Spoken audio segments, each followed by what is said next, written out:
Sega Cheng is the co-founder and CEO of iKala, a Taiwan-based AI company helping businesses across Asia navigate digital transformation and data-driven growth. He also chairs Taiwan's Internet and E-commerce Association. Governments and industries worldwide are working to turn AI from a buzzword to the bottom line. But are those efforts paying off? We would love to hear your thoughts on AI innovation and profitability. So join the discussion on our social media. And here in the studios, though, we have Sega Cheng to share his perspective with us. Sega, thank you again for staying with us here. Sure. In your book, AI World, Underlying Logic and Survival Strategies, you talk about preparing our mental models and frameworks for AI. What do you mean by that? Okay, so, well, people are so anxious, of technology nowadays because technology is advancing every day, especially AI. So people have been asking, so what do I do now? And they are getting more and more anxious, more and more worried whether their job will be taken away, whether AI will impact his or her life.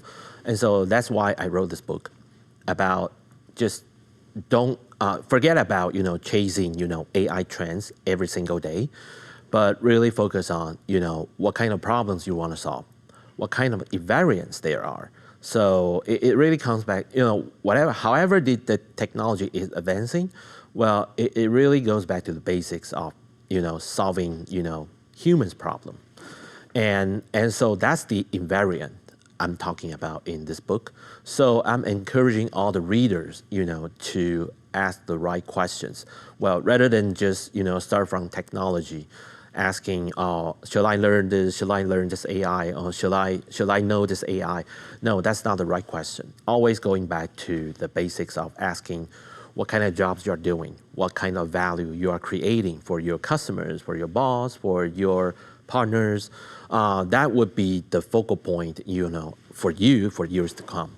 However, AI is advancing. So just treat AI as an augmentation, to your capability, rather than worrying about how AI is working, what tech companies are doing, but really focus on using AI to augment your ability to create more value for yourself.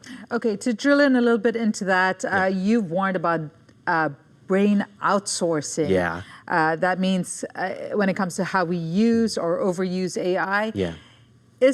First explain what that is, and then do the same principles apply for businesses? Okay, so if you use AI too much and relied on doing everything on behalf of yourself without even thinking about what they are doing, then that's what I mean by brain outsourcing. So basically, you are not using your brain, right? You are not thinking about, okay, the problem I'm going to solve, the email I'm going to write now, I would just delegate the task to AI completely. And once I got the response, from AI, I don't check, I don't revise it. So I just send it out. And that's the danger of outsourcing your brain. So gradually, if you do this too much in the long term, well, research has found that it will jeopardize your ability to do critical thinking, or even hurt your ability to complete a sentence by your own. And that's a huge deal, right? Because as humans, while the unique capability we have is that we can communicate effectively and communicate with emotions, that kind of ability you will lose if you rely on AI and without thinking how to use it properly. So do not do that too early. You have to train yourself to be able to write an article, to give a pitch, to deliver a speech. I think that's the unique, skills we still have to retain, as humans. And so before relying too much on AI, be very careful about the danger, of using AI for everything from the very beginning. That would make you not human at all. It's about that personal connection. Yeah. But how does that apply to businesses? Is that personal connection still translatable when we're running a business and using AI? Well, that's a very good question, actually. So I think for experts who are already very experienced, in a certain area or in a certain field, AI can definitely be your augmentation right away, from the beginning, because you already have the training, you already have the experience, in your specific area or field. That's when you can use AI extensively to help you augment your work. But for youngsters or for green hands, if we are still trying to learn, more experience from your work, don't start, just like I said, don't rely heavily on AI from the beginning. So you still have a lot of training to do. You still have a lot of, analog training rather than digital training to do. So do not neglect, those aspects, as a newcomer, to the business. Everyone should really learn to use AI properly now. Well, if we don't use any AI at all, I would be really worried about you because, well, what kind of job you are doing that is not involved with AI at all? That must be very, very rare. So I mean, AI is everywhere. Everyone should really learn to use that. You don't have to you don't have to know any details about how AI works because it is so easy to use. It's so complex on the other side, though. Yeah, it's too complex on the other side. So you don't have to worry about that part. Just focus on getting your work done with AI properly.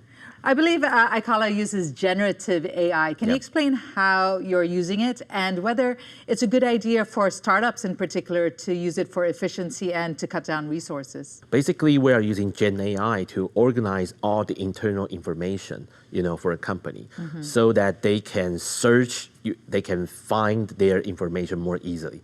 That will save a lot of time, in their daily work. So statistically, this will save like 30% of their time, doing a certain job. So, well, this is productivity boost. Well, this is one thing that this is one way how we are using Gen AI.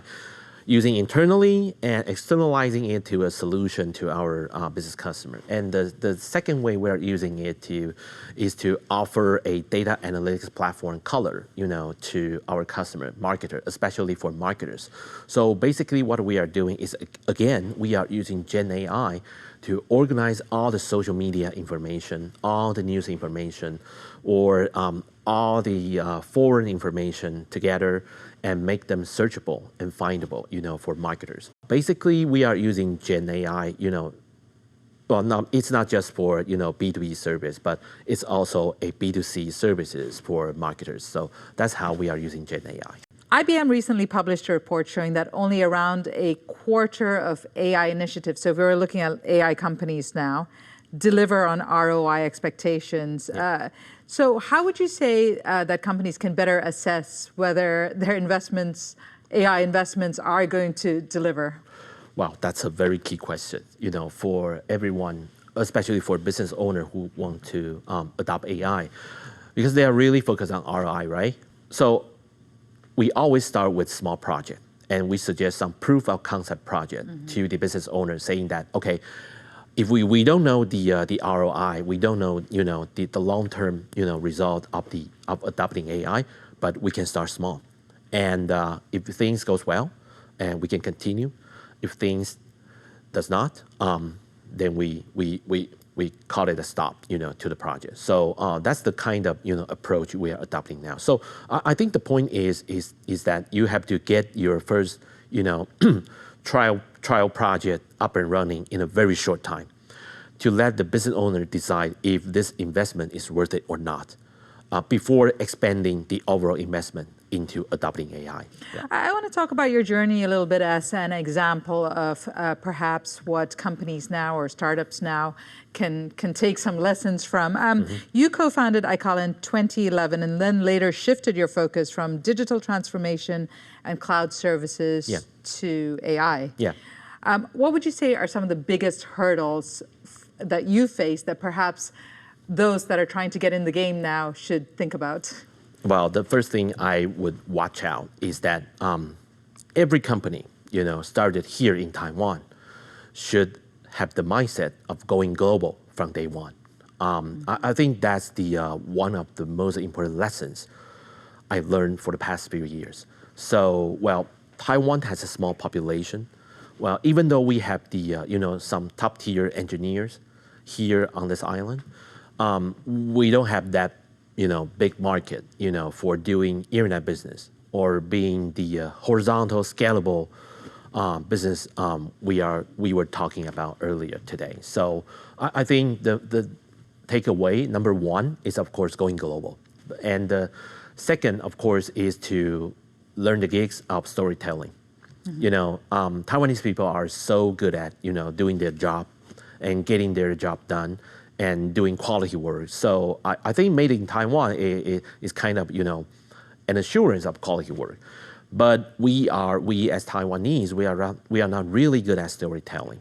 So if you got a good idea, be sure to spend some time, telling the story right to investors, especially to global investors.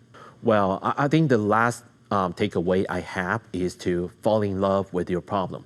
Do not fall in love with technology. So it's always about, whatever business you're doing, it's always about creating value for your customers. So, well, of course, technology sometimes, takes the role. And when you realize that, okay, I can do this, wow, that's amazing. But is this really valuable? Is this a valuable problem or you are solving, for customers? That's the big question. Fall in love with your problem. That's a principle that I'm going to take and apply to my life.